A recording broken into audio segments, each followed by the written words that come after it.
Well, And NATO, oh, I give up on NATO. Look, if you have a US military base, you're not a sovereign country. This is a basic proposition. These are occupied countries. Why the hell would France, or even less than France's special case, why would Germany have US military bases 80 years after the end of World War II? 80 years. Why would Japan have US military bases 80 years after the end of World War II? And this is true all over these NATO countries. The US controls these countries. These are not independent countries. They barely can make a coherent sentence, unfortunately. All they say at the UN is attacking Iran. And they don't even say that Iran has been attacked. It's very predictable to keep the scorecard at a UN Security Council session.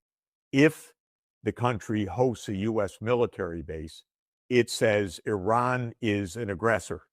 It's like turning the world upside down because they just absolutely cannot say the truth about the country that occupies them. This is why I've said to India all along, for heaven's sake, don't join the Quad. Are you kidding? India had enough of colonial rule.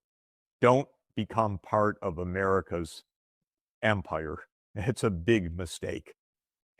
But these countries are part of America's empire for the last 80 years, so they don't even think straight. They don't even know what it means to think independently.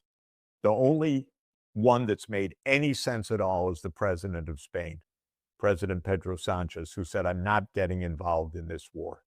And then Trump said, "We eliminate Spain from the map." I don't remember exactly how he put it.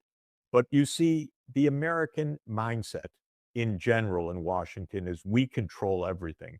And then the Trump mindset puts that into a delusional degree that I control everything and nobody talks back to me and I punish whoever I want. That's what you get into. So all of these countries are afraid to say a word. They're just afraid. And it's amazing to me how afraid they are, but they are. And then when I talked to the Gulf country leaders last fall, and I said, you know, you're really at terrible risk. And why are you signing on with Israel? And one of them said to me, "Oh, but Mr. Sachs, we've been promised NVIDIA chips. We've been promised data centers." This is